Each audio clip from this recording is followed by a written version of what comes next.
उनके mummy papa सोचिए, बूढ़े मम्मी पापा, कहीं ना कहीं उसकी आई होप अच्छे होंगे और अच्छे रहना भी चाहिए। और ये एक्चुअली एक ब्लॉग नहीं है, बस एक रिक्वेस्ट है आप लोगों से। और कहीं ना कहीं की एक कहावत कही गई है ना कि दुख वही समझ सकता है जो उस दुख से निकला हो, नहीं तो लोगों का दुख ना ड्रामा लगता है। अक्सर ऐसा होता है कि जब इंसान के पास दुख आता है ना तो वही दूसरे का दुख समझ सकता है, अन्यथा अगर कभी किसी का दुख अगर ड्रामा भी लगने लगे ना तो समझ लो आपकी ज़िंदगी ना, आपका मतलब मनुष्य होना पहली बात तो बेकार है, नहीं तो मैं तो ये कहूँगी आने वाली ज़िंदगी आपकी विनाश में चलने वाली है अगर आप इतना किसी का दुख ना समझ पाइए तो यहाँ पे कुछ चीज़ें ऐसी हुई अभी 2-4-6 दिनों के अंदर कि जो मुझे भी बहुत सुन के बहुत बुरा लगा है और मुझे वाकई बहुत ज़्यादा दुख हुआ। वो मैं एक्सप्लेन नहीं कर पा रही हूँ, रियलिटी ये है। 2.5 साल पहले मैं आपको बता दूँ मेरी फेसबुक आईडी हैक हुई थी। और मैं आपको बता दूँ कि मेरी जो फेसबुक आईडी थी तब मैं जब 2.5 साल पहले, सृष्टि को बहुत कम लोग जानते थे। बहुत कम लोग का मतलब ये है कि मुझे किसी फेमस यूट्यूबर से मेरा परिचय नहीं था। मैं सिंपल यूट्यूब पे तो मैं बहुत अच्छा था, 12 लाख या 8 लाख ऐसे सब्सक्राइबर, 8 लाख सब्सक्राइबर हो गए थे। पर मैं फेसबुक पे एकदम नई थी और मेरा चैनल फेसबुक पे मैंने बनाया था। और मेरा चैनल, संजोग की ऐसी बात थी, 1 ही 1.5 महीने के अंदर मेरा प्रोफाइल पे और फेसबुक पेज पे बहुत अच्छे फॉलोअर्स हो गए। मतलब प्रोफाइल पे तो शायद 2 लाख फॉलोअर्स हो गए थे और फेसबुक पेज पे भी मेरे 1 लाख समथिंग फॉलोअर्स हो गए कि 80,000 ऐसे कुछ हो गए थे। पर ऐसा इत्तेफाक ऐसा रहा कि मेरा जो फेसबुक पेज के जो फॉलोअर्स थे और जी चीज़ें थी मैं समझ नहीं पाई। और मेरा फेसबुक पेज जो था वो जाके पाकिस्तान में जाके हैक हुआ। मतलब हैकर्स इतने साथे थे। और वो कैसे गया हैक हुआ, मैं आपको रीज़न बताऊं। कोलैबोरेशन के चक्कर में मैं नई थी तो मुझे नहीं पता था कि ब्रांड कोलैबोरेशन कैसे किया जाता है, क्या चीज़ होता है, या मतलब कैसे मतलब होती है। और मेरे पास एक मेल आती है, उसमें लिखा रहता है कि आपको 6,000 कि 8,000 डॉलर दिए जाएंगे और आप अपना आप ये सेटिंग कर दीजिए आप अपने फेसबुक पेज पे जा करके, और आपको क्या बोलते हैं इस तरीके से आपके चैनल पे ऐड लगाया जाएगा और आपको मतलब पैसे मिल जाएंगे। तो मुझे नहीं पता था, मैं अपने हस्बैंड को बताती तो उनको लगता है कि हाँ ऐसे ही होता होगा, क्योंकि मैं नहीं थी और मेरा किसी यूट्यूबर से परिचय भी नहीं था। तो ये कहे कि अच्छा ठीक है। और मैं रात में बैठ के वो मेरे हस्बैंड ने जैसे जैसे उन लोगों ने समझाया, व्हाट्सएप पे फोटो भेज के, स्क्रीनशॉट भेज के, वैसे जाकर के इन्होंने फेसबुक पेज पे जाके सेटिंग वैसे चेंज कर दी। और जो अब मेरी फेसबुक की एडमिन थी, एडमिन को चेंज करवा के उसने अपना एडमिन करवा ली। और ये मेरे हस्बैंड समझ नहीं पाए बातों को और वो पूरा फेसबुक पेज एक्सेस उनके हाथ में आ गया। और जिससे कि वो 4-6 घंटे के अंदर, हाँ, तो जब मैं सुबह सो के उठती हूँ तो मैं देखती हूँ कि मैं अपने फेसबुक पेज पे कोई भी वीडियो अपलोड नहीं कर पा रही हूँ। तो मैं सोची कि कोई प्रॉब्लम आई होगी इसलिए नहीं अपलोड कर पा रही। फिर मैंने छोड़ दिया और फिर मैं शाम को मार्केट चली जाती हूँ। मार्केट में जब जाती हूँ तो मैं अचानक से देखती हूँ कि मेरे ही फेसबुक पेज पे एक मूवी की क्लिप चल रही है। तो मैं वहीं पे कहती हूँ, मैं शुरू से ही बहुत चौतन्य अपनी सोशल मीडिया प्लेटफॉर्म को लेकर रहती थी, क्योंकि मैं बहुत सडनली, मैंने बहुत मतलब मेहनत करके यहाँ पे आई थी। तो मुझे लगता था कि मेरी चीज़ें कहीं खो ना जाए, कुछ हो ना जाए मेरी चीज़ों को। तो मैं अपने हस्बैंड से कहती हूँ कि यार देखो ना, मेरे फेसबुक पेज पे किसी और वीडियो क्लिप चल रही है, मतलब किसी मूवी की क्लिप चल रही है। तो ये कह रहे हो सकता है भूल से अपलोड हो गई हो या कोई शेयर की बटन दब गई हो। तो मैंने कहा अच्छा हो सकता है। मैं तब भी घर पे आती हूँ, मेरा मन नहीं मानता है और मैं देखती हूँ कि अपलोड है वीडियो। तो मैं कहती हूँ नहीं यार देखो अपलोड है। तो फिर ये अब मैं कहती हूँ कि क्रिएटर स्टूडियोस अपलोड की गई है। यार ऐसे कैसे, कोई अगर रील होती तो एक बार समझ में आती, मगर कुल मिला के टोटल ये इग्नोर कर देते हैं। मगर मेरे दिमाग में ये बात चलती रहती। फिर मैं थोड़ी देर बाद देखती हूँ 11:30 बजे फिर एक वीडियो अपलोड होती है। फिर उसमें इंग्लिश मूवी की कोई गंदी संदी फिल्में अपलोड की जाती है। और फिर मैं अपनी आईडी से मतलब उस पर अपलोड करने की कोशिश करती हूँ तो अपलोड नहीं होती है। मुझे तब तक नहीं पता चलता है कि मेरा फेसबुक पेज हैक हो चुका है। मैं यूट्यूब पे जा के सर्च कर रही हूँ कि ऐसा क्यों हो रहा है, मेरे फेसबुक पेज पे क्यों रील्स और वीडियो नहीं सूट मतलब डल पा रही।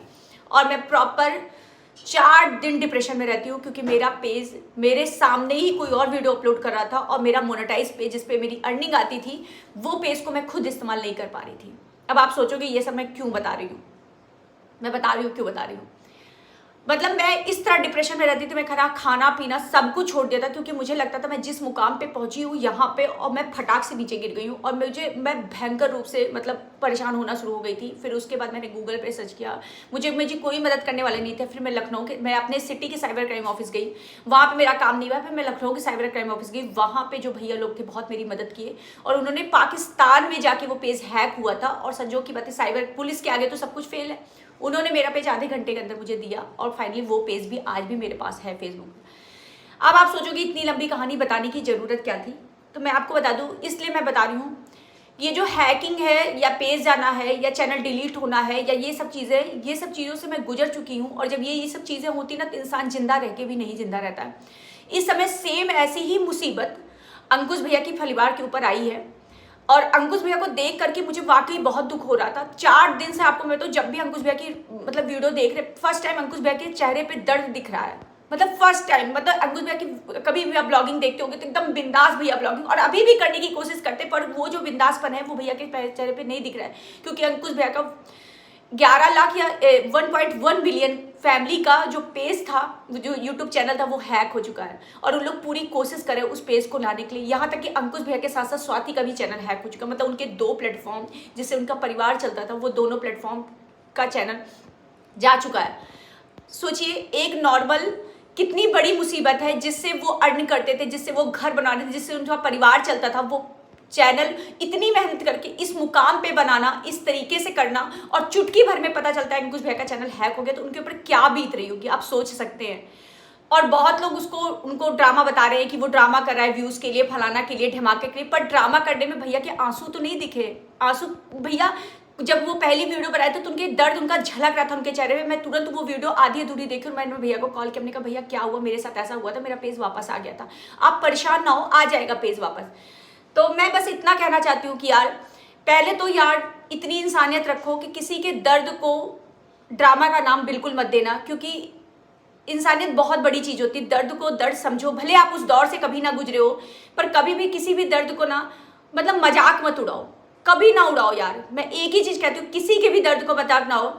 कोई ज़रूरी नहीं कि आप उस दर्द से गुजरे हो, या जैसे मैंने बहुत ज़िंदगी में अपने दर्द देखा है, बहुत चीज़ें देखा है, पर इसका ये मतलब नहीं कि आप उस दर्द से गुजरिए तभी आप उस दर्द को समझिए, उसके पहले भी आप दर्द समझ सकते हो।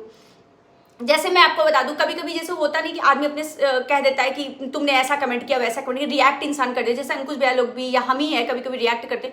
वो जो होते हैं ना, वो मेरे फॉलोअर्स नहीं होते हैं, वो मेरे हेटर्स होते हैं, जिनको मैं जवाब देती हूँ अपने यहाँ। मेरे फॉलोअर्स, मेरे सब्सक्राइबर मुझे बहुत प्यार करते हैं, ये मेरे कमेंट बॉक्स में ही पता चलता है। मेरे कमेंट बॉक्स में जाके देखिए, भर भर के लोग 98% लोग मुझे प्यार देते हैं। अगर मुझे लोग इतना हेट देते ना, तो मेरे यूट्यूब चैनल पर कैसे 98% लोग प्यार दे रहे हैं मुझे? तो कहीं ना कहीं क्वालिटी है तभी दे रहे हैं। ऐसा नहीं है कि हर सब्सक्राइब भी करके रखे, केवल गाली देने के लिए सब्सक्राइब करके रखें। तो बहुत लोग कहते हैं कि आप लोग सब्सक्राइबर को ऐसा उल्टा सीधा कहते हैं। कभी कोई नहीं कहता है। आज तक सृष्टि से कितने भी सब्सक्राइबर, कितने भी लोग मार्केट में मिले होंगे, वो जानते होंगे कि हम लोग कितना प्यार करते हैं। हम लोग को खुद एक्साइटमेंट होता है कि हम जिससे जो मेरे सब्सक्राइबर हम उसको देख रहे हैं और हम उनको प्यार देते हैं। ऐसा नहीं होता है। तो जिनको हम कमेंट का रिप्लाई देते हैं वो मेरे हेटर्स होते हैं, ना कि वो मेरे सब्सक्राइबर होते हैं। वो मुझे सब्सक्राइब करके नहीं रखे हैं, पहला। दूसरी बात, मैं यहाँ पे ये कहना चाहूंगी कि मैं चाहती हूँ दिल से कि मेरे जो सब्सक्राइबर हैं, प्लीज़ दुआ लगेगी आप लोगों को भी। मैं यहाँ पे अंकुश भैया की दूसरी आईडी ध्रुव सक्सेना के नाम पे उनकी दूसरी आईडी है, उसको सपोर्ट करिए। और मैं रियल बता रही हूँ, ये जो सपोर्ट होता है ना, कहते नहीं कभी कभी हम बहुत कुछ करते हैं पर उसका मतलब ये भी एक सपोर्ट है, ये भी एक मदद है। और आप लोग अंकुश भैया को अगर पसंद करते हो या सृष्टि को भी थोड़ा सा भी पसंद करते हो तो उनकी आईडी पे जरूर जाकर उनको सब्सक्राइब कर दीजिएगा, उनको सपोर्ट करिए। इस समय अंकुश भैया की फैमिली, उनके मम्मी पापा सोचिए, बूढ़े मम्मी पापा, कहीं ना कहीं उसकी जिम्मेदारी भी अंकुश भैया के ऊपर है। परिवार, एक छोटा सा बेटा है, एक स्वाति है, देखा जाए तो अंकुश भैया के ऊपर बहुत बड़ी जिम्मेदारी है। और मैं चाहती हूँ कि अंकुश भैया का आप लोग पूरा सपोर्ट करिए।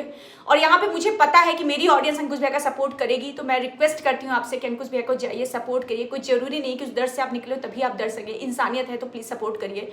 और मुझे पता है कि मेरे सब्सक्राइबर सपोर्ट करेंगे। फाइनली गाइस, आईडी नीचे मेंशन कर दे रहे हैं, ध्रुव सक्सेना के नाम से उनकी आईडी है। और आप लोगों की मदद की उनको बहुत ज़रूरत है। अंकुश भैया, आपकी सब लोग मदद करेंगे, आप इतने अच्छे हो कि कैसे कोई नहीं मदद करेगा आपकी। तो आप लोग हमेशा खुश रहिए और आपकी आईडी भी जरूर से जरूर आएगी भाई मेरे। Love you Swati.